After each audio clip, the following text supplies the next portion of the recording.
Capítulo 1. El mensaje de la madrugada. Robó $200,000 y reservó billetes de solo ida. Lo que no reservó fue la sorpresa que la esperaba en la puerta. Me llamo Elías Montoya. Tengo 45 años y trabajo como ingeniero eléctrico en plataformas de energía marina. Paso meses enteros en alta mar, en estructuras flotantes tan alejadas de la costa que el horizonte parece una línea inventada. Hace 3 días, a las 2:46 de la madrugada, recibí un mensaje de mi esposa, Camila. No vuelvas, me voy a vivir a Málaga con alguien que sí sabe valorar lo que tiene, y me llevo todo. Adiós. Abajo, una captura de pantalla. Nuestra cuenta conjunta, con un saldo de €1.01, donde deberían estar más de 180.000 euros. Ni siquiera un simple «lo siento». Solo un emoji de avión. No reaccioné de inmediato. No lancé el teléfono. No grité. Solo lo apagué y salí al exterior de la cabina. En el mar, el silencio tiene un peso distinto. Me senté en la escalera metálica de emergencia y respiré hondo. La brisa salada golpeaba mi cara con fuerza. Durante los siguientes turnos, trabajé en automático. Nadie notó nada. Aquí no hay espacio para dramas personales.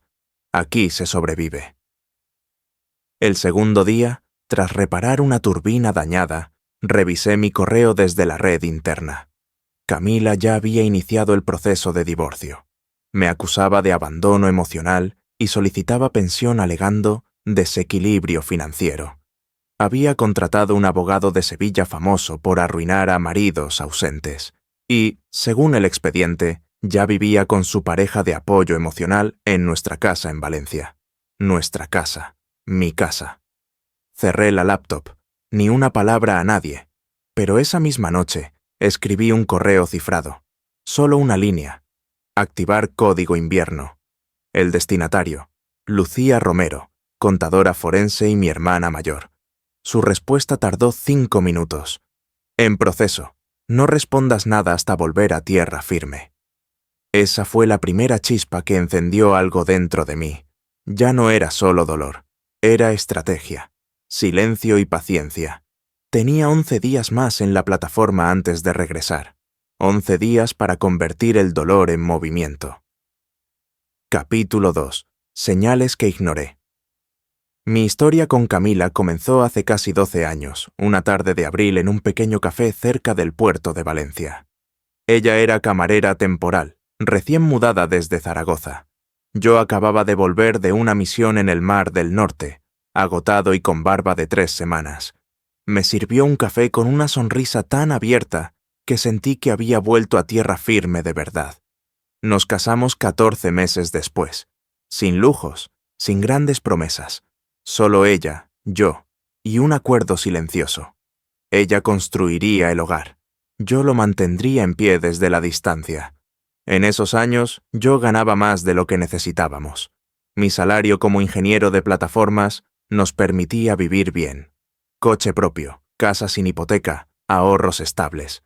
Pero todo venía con un precio. Ausencia. Pasaba entre 180 y 220 días al año en el mar. Los demás compañeros hablaban de sus hijos, de sus cenas familiares. Yo solo mostraba fotos que Camila me enviaba. El nuevo jardín, la cocina renovada, el gato dormido junto a la ventana. Todo parecía normal. Todo sonaba a hogar. Pero ahora, al mirar atrás, veo las señales que no quise leer. Como aquel septiembre, hace 3 años, cuando dejó de llamarme por las noches. Dijo que prefería dormir temprano. O el día que me pidió una segunda tarjeta de crédito para los gastos de la casa y luego no volvió a mostrar los extractos. O la vez que renovó todo el salón sin preguntarme, diciendo que los viejos sillones olían a distancia. Lo peor fue su cumpleaños del año pasado. Le envié flores desde Rotterdam, una joya desde Ámsterdam. Incluso un video desde la plataforma con mis compañeros cantando «Cumpleaños feliz», con cascos puestos. Su respuesta fue un simple «Gracias, estoy ocupada. Hablamos luego». No hablamos. Veía las grietas, pero me decía que eran parte del desgaste natural. Ahora entiendo. No eran grietas, eran salidas de emergencia. La más reciente fue hace 2 meses. Una transferencia de 12.400 euros hacia una cuenta que no conocía. Cuando le pregunté, me dijo: reparaciones del techo. Llovió mucho mientras estabas fuera. Pero Lucía había revisado los registros. No hubo reparaciones. Y el coche negro estacionado frente a casa, el que el vecino vio varias veces, tampoco era del técnico. Ese fue el inicio del fin, y aún no lo sabía todo. Capítulo 3. Preparativos en silencio. Aquel día, mientras mis compañeros revisaban sensores y válvulas, yo calculaba cosas distintas. Fechas, movimientos, contradicciones. ¿Desde cuándo había comenzado todo? ¿Qué más había detrás del mensaje de las 2:46 de la mañana? A la hora del almuerzo, activé el segundo nivel del plan. Usé la tablet de emergencias de la plataforma, que se conecta solo por protocolo cifrado, y envié una solicitud de rastreo. Lucía me respondió con un resumen que no olvidaré jamás. Camila había creado una cuenta a su nombre de soltera hace 18 meses. Transferencias periódicas, pequeñas al principio, luego crecientes. Total acumulado, 2.380 euros. Préstamo hipotecario oculto, firma falsificada. Beneficiaria del seguro de vida, modificado hace 6 meses.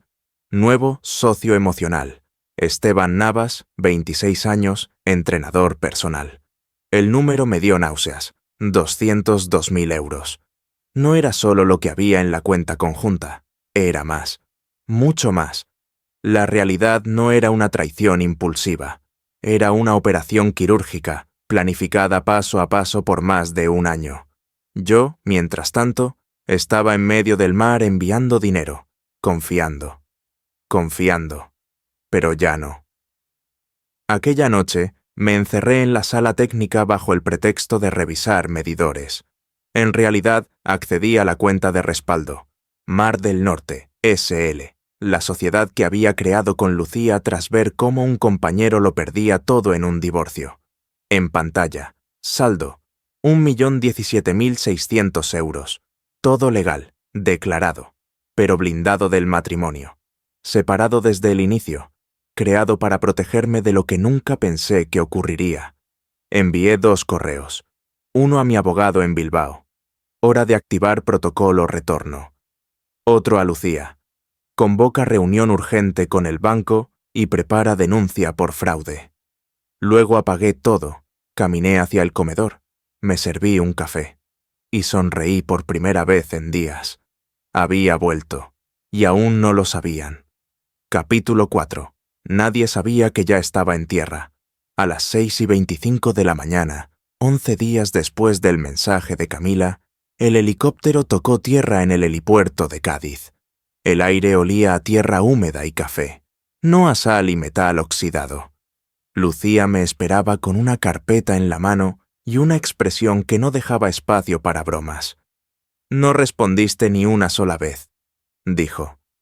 «No tenía nada que decir. Aún», respondí. Subimos al coche sin hablar mucho. En el asiento trasero, una bolsa con un teléfono nuevo, documentos notariales y varias capturas impresas. «Camila cree que sigues en la plataforma», me dijo Lucía mientras conducía. «Ha intentado llamarte 3 veces hoy. Perfecto. Mientras más segura se sintiera, más fuerte sería el impacto. Aquel mismo día nos reunimos con el abogado. Tomás Esquivel, un especialista en fraudes patrimoniales. No le hizo falta más de 15 minutos para trazar el plan. Vamos a presentar simultáneamente: 1. Demanda de divorcio por fraude económico. 2. Denuncia por falsificación de firma. 3. Solicitud de congelación de cuentas. 4. Solicitud urgente de inventario judicial de bienes. Sobre la mesa había un documento más. Modificación fraudulenta de beneficiario en póliza de vida. Yo firmé todo. No temblaba. No dudaba. Solo ejecutaba. Esa misma noche nos alojamos en casa de un amigo de la familia, Eduardo, quien vivía frente a nuestra antigua casa en Valencia. Un ingeniero retirado, sin preguntas, solo comprensión silenciosa. Desde su balcón observé cómo un coche negro salía del garaje. Dentro, una figura masculina, gafas oscuras, música alta. No sabía que lo miraba. No sabía que yo estaba allí. Pero muy pronto sí lo sabría. Capítulo 5. El rostro detrás del cristal. Desde la ventana de Eduardo se veía perfectamente mi antigua casa. Persiana medio bajada, música suave de fondo, luces encendidas desde temprano. A las 8:12 de la noche, la puerta se abrió. Camila salió al porche con una copa de vino en la mano. Llevaba mi sudadera gris, la que solía usar los domingos después de cocinar. Detrás de ella apareció él, Esteban, sin camiseta, descalzo, sujetando una tablet en una mano y una copa en la otra. Se sentó en mi sillón de mimbre, con los pies sobre la mesa de madera que yo mismo construí con restos de roble marino. Se reía. Camila también. No sentí ira, sentí claridad. Era real. Estaban viviendo mi vida, como si yo nunca hubiera existido.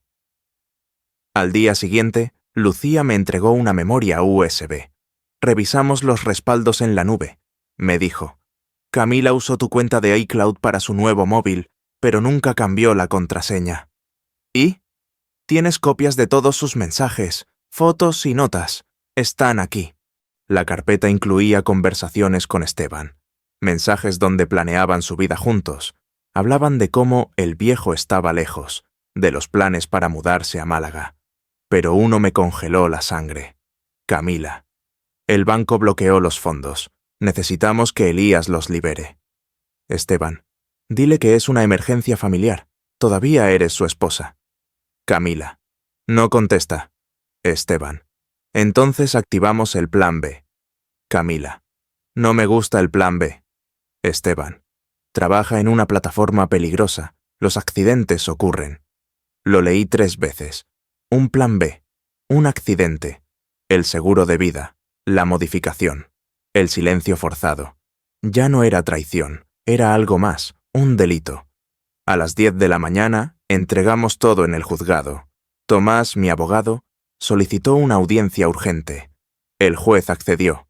Camila no tenía idea de lo que estaba por caerle encima. Esteban tampoco. Pero pronto alguien llamaría a la puerta. Y yo estaría allí para verlo. Capítulo 6. Silencio antes de la tormenta. La noche antes de la audiencia no dormí. Me senté en la cocina de Eduardo, rodeado de papeles, registros bancarios y capturas de pantalla. Todo estaba listo. Todo encajaba. A las 3:40 de la mañana me conecté al sistema de seguridad de la casa. Sí, el sistema que yo mismo había instalado hace 3 años y que Camila probablemente pensó que había quedado inactivo cuando cambiamos de proveedor. ¡Qué ingenua! La cámara del jardín trasero mostró a Esteban fumando junto a la piscina. Bebía whisky de mi colección privada, usando mi bata de baño. Mientras hablaba por teléfono, se reía. De fondo, vi pasar a Camila, apurada, mirando el móvil con ansiedad. Pausa. Rebobinar. Ampliar. Sobre la mesa del patio había un sobre. Los papeles de la venta de la casa. Estaban vendiendo la casa sin mi firma. Y con un precio sospechosamente bajo. A las 7:30 de la mañana, Tomás nos informó. La venta fue registrada ayer por la tarde. Tu firma fue falsificada otra vez. ¿Y ahora? Pregunté. Ahora los detendremos con las manos en la masa. A las 8:45 de la mañana, un camión de mudanza llegó frente a mi casa. 3 operarios bajaron con calma. Esteban apareció en la puerta con gafas oscuras. Camila dio órdenes rápidas desde el porche. Estaban empacando el último cargamento. Objetos pequeños, valiosos. Los relojes antiguos de mi abuelo, la cubertería de plata de mi abuela, los libros firmados. A las 8:58 de la mañana, un coche sin distintivos aparcó detrás del camión, bloqueando la salida. 2 agentes de la policía judicial y una funcionaria con trajes salieron del vehículo. Ahora, dije, poniéndome de pie. Caminé lentamente desde la casa de Eduardo hasta el borde de mi antigua propiedad. Me quedé justo detrás del seto, observando cómo los oficiales golpeaban la puerta. Camila abrió. Al ver los documentos, su rostro cambió de fastidio a confusión. Llamó a Esteban. Él salió, arrogante, hasta que me vio. Me adelanté un paso. Silencio absoluto. Elías, dijo Camila, la voz temblorosa. Tú... se supone que... Sorpresa, respondí en voz baja. Los agentes leyeron la lista. Orden de restricción temporal, denuncia por fraude y falsificación, bloqueo de bienes y cuentas, anulación de la venta del inmueble, inicio del proceso penal. Esteban intentó hablar, pero la funcionaria lo interrumpió. También usted está incluido, señor Navas, por coautoría y posible conspiración. Camila no podía dejar de mirarme. No con odio, con miedo. Esteban, en cambio, simplemente no entendía lo que estaba pasando. La función apenas comenzaba, y yo ya tenía asiento en primera fila. Capítulo 7. El juicio. 3 días después, en una sala fría del Juzgado Civil de Valencia, me senté frente a ella. Camila, peinada con precisión quirúrgica, vestida de blanco como si la pureza pudiera fingirse en una audiencia. A su lado, su abogado susurraba instrucciones rápidas. Esteban no estaba. Había desaparecido 2 noches antes, llevándose con él el dinero en efectivo y las joyas. Tomás, mi abogado, expuso los hechos con precisión militar. Señoría, aquí están los registros de las transferencias sistemáticas. Aquí, las pruebas de la falsificación de firmas. Aquí, los mensajes donde se planifica un accidente para cobrar un seguro. El juez revisó cada documento en silencio. A veces negaba con la cabeza. Otras, se quitaba las gafas para mirar directamente a Camila. ¿Tiene algo que decir, señora Montoya?, preguntó finalmente. Camila se removió en el asiento. Su voz era apenas un hilo. No fue como parece. Él me dijo que era seguro, que solo queríamos empezar de nuevo. ¿Quién? ¿Esteban Navas?, preguntó el juez. Sí, pero ya no está... Me dejó. Una pausa larga, inquietante. Señora Montoya, ¿es consciente de que planificar el vaciamiento patrimonial de una pareja, falsificar documentos legales y manipular un seguro de vida constituye, potencialmente, fraude agravado y conspiración? Camila bajó la cabeza. Ya no había lágrimas, solo silencio. La sentencia fue rápida y demoledora. Todos los bienes retornados a mi nombre. El contrato de venta anulado. La pensión solicitada, rechazada. Remisión inmediata del caso a la Fiscalía. Esteban, buscado por la policía por antecedentes de estafa en 3 provincias. Cuando salimos de la sala, Camila intentó acercarse. Elías, por favor. Yo no sabía. Todo se salió de control. La miré sin rencor, pero sin compasión.